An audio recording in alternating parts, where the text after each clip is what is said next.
Everyone, welcome to my channel let's crack the UGC NET with JRF. आज हम notes नहीं पढ़ेंगे, आज हम प्रीवियस ईयर्स के क्वेश्चंस के बारे में पढ़ेंगे जो हमारे प्रीवियस ईयर्स में आए थे। नीट के एग्ज़ाम में पेपर 1 में जो क्वेश्चन आए थे हम उसके बारे में आज पढ़ेंगे।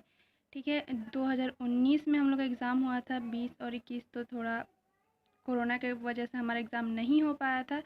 उसके बाद अब 2022 में हमारा एग्ज़ाम होने वाला है। तो प्रीवियस ईयर हमारा क्या हुआ, 2019 ही हुआ। तो 2019 में आने वाले क्वेश्चन यूजीसी नेट पेपर 1 के 50 क्वेश्चन जो आते हैं पेपर 1 में, हम आज उसके बारे में पढ़ेंगे। चलिए देखते हैं, पहला क्वेश्चन हमारा ये है, देख सकते हैं यहाँ पूछा हुआ, निम्नलिखित सूची में से उन प्रश्नों की पहचान कीजिए जिन्हें विषय वस्तु आधारित प्रश्नों के बजाय प्रक्रिया आधारित कहा जाता है। ठीक है, तो इसमें सब पूछा, निम्नलिखित सूचनाओं में से उन प्रश्नों की पहचान कीजिए जिन्हें विषय वस्तु आधारित प्रश्नों के बजाय, मतलब विषय वस्तु आधारित प्रश्नों के बजाय प्रक्रिया आधारित, जो प्रक्रिया पर आधारित प्रश्न हो, कहा जाता है। तो इसका आंसर क्या हो जाएगा हमारा, इसका आंसर मतलब इसमें से हमें सेलेक्ट करना है कि कौन कौन सा जो है प्रक्रिया आधारित है, विषय आधारित नहीं है। तो इसमें से हमारा आंसर एक हो जाएगा अपसारी प्रश्न, जो कि होता है क्या, प्रक्रिया आधारित होता है। एंड दूसरा हो जाएगा अवधारणा आधारित, तो डी है जो हमारा आंसर मिल रहा है 2 और 4। उसके बाद सेम 5 में क्या है, अनावृत प्रश्न। तो ये जो है हमारे क्या है, डी इसका आंसर हो जाएगा। आप लोग मार्क कर सकते हैं, इसका आंसर क्या होगा, डी। तो हम क्या कर देंगे, मार्क कर देंगे डी में। ये रहा हमारा आंसर डी। अब नेक्स्ट क्वेश्चन क्या है हमारा, प्रदत्त संकलन के दौरान दो बिंदुओं के बीच उत्तरदाताओं की अभिवृत्ति में परिवर्तन को क्या कहा जाता है। मतलब प्रदत्त संकलन के दौरान जो दो बिंदुओं के बीच उत्तरदाताओं की अभिवृत्ति में परिवर्तन होता है, बदलाव होता है, उसे क्या कहा जाता है। तो उसे क्या कहा जाता है, इसमें हमारा आंसर क्या हो जाएगा, सी। क्या कहा जाता है, प्रतिगमन प्रभाव कहा जाता है। अब तीसरा हमारा आ जाएगा, निम्नलिखित में से कौन सा अधिकतम निष्पादन परीक्षण का एक उदाहरण, निष्पादन परीक्षण का एक उदाहरण है। तीसरा में ये पूछा गया है कि इन सब में से ए, बी, सी और डी ऑप्शन दिया, इसमें से निष्पादन परीक्षण का एक उदाहरण क्या है। तो इसमें से निष्पादन परीक्षण का उदाहरण व्यक्तिगत परीक्षण तो नहीं है, प्रक्षेपीय व्यक्ति तो परीक्षण भी नहीं है। तो इसका आंसर भी हमारा क्या है, सी, अभिक्षमता परीक्षण जो है हमारा निष्पादन का एक उदाहरण है। नेक्स्ट क्वेश्चन है, निम्नलिखित में से परीक्षण के किस प्रकार में एक विद्यार्थी के दूसरे विद्यार्थी के कार्य निष्पादन के साथ परस्पर तुलना की जाती है। मतलब इनमें से कौन सा परीक्षण है जिसमें एक विद्यार्थी से दूसरे विद्यार्थी के कार्य निष्पादन के साथ परस्पर तुलना की जाती है। चौथा में ये पूछा है, तो इसका क्या आंसर होगा, डी, मानक संदर्भित परीक्षण में जो होता है, मानक संदर्भित परीक्षण में क्या होता है, एक विद्यार्थी के दूसरे विद्यार्थी के कार्य निष्पादन के साथ परस्पर तुलना की जाती है। पांचवा हमारा क्वेश्चन है यहाँ दिया हुआ, निम्नलिखित सूची में से उन प्रतिचयन विधियों की पहचान कीजिए जिन्हें असंभाव्यता प्रतिचयन पद्धति कहा जाता है। मतलब इन इतने सारे जो दिया हुआ सूची, इनमें से कौन कौन सी है जो प्रतिचयन विधि की पहचान करे, मतलब इनमें से कौन कौन सी सूची है जो प्रतिचयन विधि की पहचान करे और उन्हें असंभावित प्रतिचयन पद्धति कहा जाता है पांचवा में। तो इसका आंसर हमारा क्या हो जाएगा, पहले तो इसमें हमें आना चाहिए विमात्मक प्रतिचयन फर्स्ट में। तो विमात्मक प्रतिचयन का आंसर तो बी में भी दे दिया है और डी में, ये कन्फ्यूज़न हमारे लिए ला दे रहा है। अब हम नेक्स्ट देखते हैं कि और इसमें से इन सूची में से और क्या क्या आ सकते हैं। तो नेक्स्ट हमारा हो जाएगा इसमें से एक तीसरा स्नोबॉल प्रतिचयन। तो उसके बाद तीसरा आएगा, दूसरे के बाद तीसरा नंबर आना चाहिए।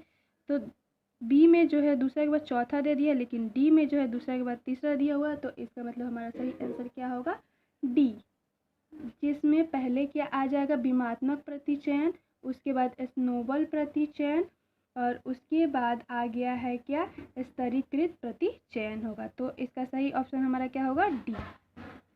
नेक्स्ट क्वेश्चन है, अध्ययन के दौरान अधिगमकर्ता की कौन सी विशेषताएं उसके परिप्रेक्ष्य को प्रभावित करेगी। अब इसमें भी इतने सारे ऑप्शन दिए, उसमें से कौन कौन जो है जो अध्ययन के दौरान अधिगमकर्ता की कौन कौन सी विशेषताएं में से कौन कौन सी विशेषताएं हैं अधिगमकर्ता की जो उसके परिप्रेक्ष्य को परिभाषित क्या करता है, उसके परिप्रेक्ष्य को क्या करता है, परिभावित करता है, इफेक्टिव का पड़ता है उस पर। ठीक है, तो इसका आंसर हमारा क्या हो जाएगा, ज़्यादा हम टाइम वेस्ट ना करते हुए फटाफट आंसर आपको बता देते हैं। इसका आंसर होगा ए।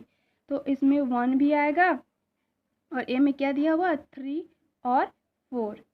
ठीक है, तो हमारा इसका आंसर होगा ए। तो इस विशेषता इसका हो जाएगा अधिगमकर्ता की प्रतिबद्धता, और फिर तीसरा में अधिगमकर्ता की पूर्व जानकारी पहले, फिर उसके बाद हमारे संबंधित क्षेत्र में अधिगमकर्ता का कौशल। तो इसका सही आंसर क्या होगा, ए। 6 का सही आंसर होगा ए। अब नेक्स्ट हम पढ़ते हैं, नीचे दी गई सूची में कौन सी रणनीतियाँ प्रत्यक्ष शिक्षण से संबंधित है। मतलब नीचे दी गई है ये सब सूचियाँ, इसमें से कौन सी रणनीतियाँ, मतलब इसमें से मैं भी पूछ सकता है, बहुत सारी रणनीतियाँ होगा मेरे ख्याल से। 1 2 3 4 दिया हुआ है और यहाँ पर कुछ सूची 4 के बाद 5 और 6 भी दिया हुआ, तो इन 6 में से इसकी रणनीतियों का पता चेक करना है। ठीक है, तो 7 का आंसर हमारा क्या हो जाएगा, 7 का हमारा आंसर हो जाएगा सी। और सी में हमारे क्या है 1 4 और 5। तो 5 में अभ्यास और प्रतिपुष्टि प्रदान करना, ये भी उनकी रणनीति है। और 1 4 भी दिया हुआ है, तो बारे में हम पढ़ते हैं, वह अवधारणात्मक रूपरेखा जिसमें शोध आयोजित किया जाता है क्या कहलाता है। मतलब अवधारणात्मक रूपरेखा जिसमें शोध का आयोजन किया जाता है तो वो क्या कहलाता है। तो इसका आंसर हमारा क्या हो जाएगा, शोध अभिकल्प। ठीक है, चलिए अब 9 का पढ़ लेते हैं। 9 में दिया हुआ है, सहसंबंध विश्लेषण की मुख्य विशेषता क्या प्राप्त करना है। सहसंबंध विश्लेषण की मुख्य विशेषता क्या प्राप्त करना है, मतलब क्या प्राप्त करना है, यहाँ थोड़ा गलती से लिखा गया है, प्राप्त करना होगा। तो क्या चरों के बीच अंतर, चरों के विभिन्न चरों के बीच भिन्नताएं, या चरों के बीच साहचर्य। तो इसमें हम लोग का सहसंबंध में क्या करते हैं, चरों के बीच सहसंबंध। तो इसका आंसर क्या हो जाएगा, सी। 10 का, वह समय सीमा जिसमें एक अध्ययन एक स्थिति या समस्या की छानबीन करता है क्या कहलाता है। मतलब वह सीमा जिसमें एक अध्ययन एक स्थिति या समय की छानबीन करता है वह क्या कहलाता है। मतलब समय की भी, स्थिति की भी और अध्ययन की भी मतलब करता है छानबीन, तो वो क्या कहलाता है। 10 में ये पूछा है, तो वो क्या हो जाएगा, संदर्भ अवधि, क्योंकि इसमें स्थिति समय, ठीक है, स्थिति और समस्या जिसमें एक अध्ययन एक स्थिति या समस्या की छानबीन करता है, तो हो जाएगा, इसका आंसर हो जाएगा ए।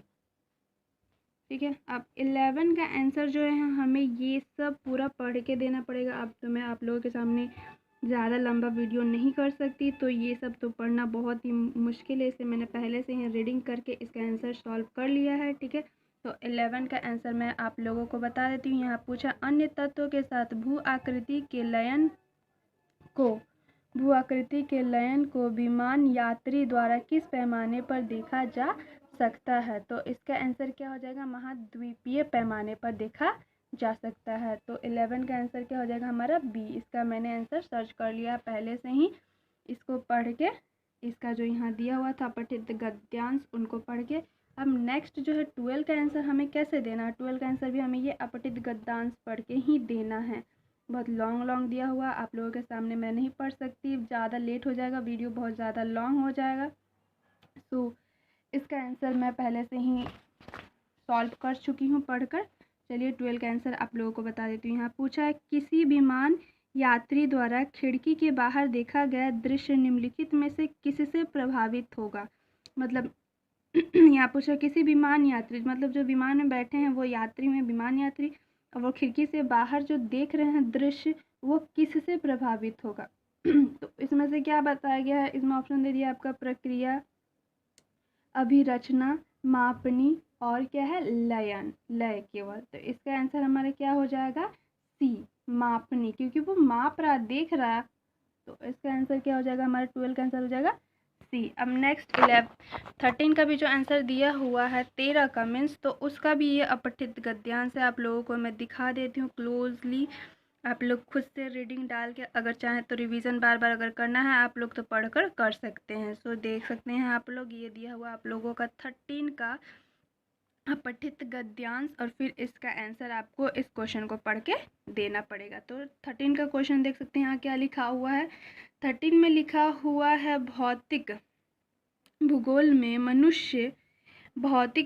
मनुष्य और प्रकृति के मध्य अंतरक्रिया के परिणामों का अध्ययन किया जाता है ताकि क्या वैश्विक जलवायु परिवर्तन के बारे में बोध हो सके। इसलिए इतना ज़्यादा हम लोग ऑप्शन नहीं पढ़ सकते, टाइम बहुत ज़्यादा निकल रहा है। तो इसका आंसर क्या होगा, 13 का आंसर होगा सी। अध्ययन किया जाता है ताकि वैश्विक जलवायु परिवर्तन से संबंधित मुद्दों का निराकरण किया जा सके। इसलिए भौतिक भूगोल में मनुष्य और प्रकृति के मध्य अंतरक्रिया के परिणामों का अध्ययन किया जाता है। तो इसका आंसर हमारा क्या हो जाएगा, सी। 14 का भी आंसर जो है हमें अपठित गद्यांश पढ़ के ही देखते हैं। इसका अपठित गद्यांश यहाँ दिया हुआ, आप लोग क्लोजली पढ़ सकते हैं, देख सकते हैं, ध्यान देकर देखिएगा। और इसका आगे का यहाँ दिया हुआ पार्ट 14 के अपठित गद्यांश देख सकते हैं। और इसका क्वेश्चन यहाँ नीचे दिया हुआ। भूगोल के अंतर्गत अभिरचना अध्ययन में परिघटना में प्रेक्षित परिवर्तन किस स्तर पर देखा जाता है। तो इसमें A B C D option दिया हुआ, इसमें से जो भी ऑप्शन होगा उसको आप लोग को मार्क करना है। तो इसका आंसर क्या होगा, ए, किसी मापना विशेष पर, किसी क्या होगा, मापना विशेष पर। 14 का 15 का भी वैसे ही अपठित गद्यांश पढ़ के ही आंसर देना है। तो आप लोग इसको देख सकते हैं, 15 का यहाँ तक हो गया।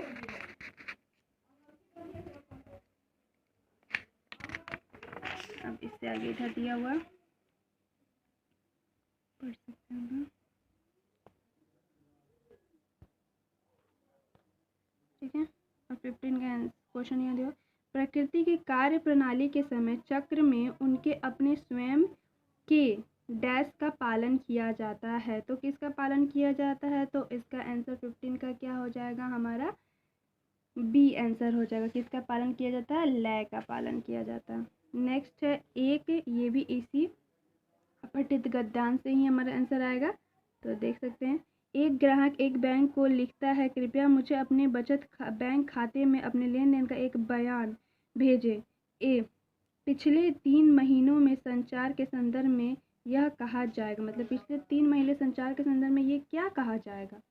तो हमारे 16 का आंसर क्या हो जाएगा, संदेश, क्योंकि वो भेजा। 16 का हमारा हो जाएगा बी आंसर, ठीक है।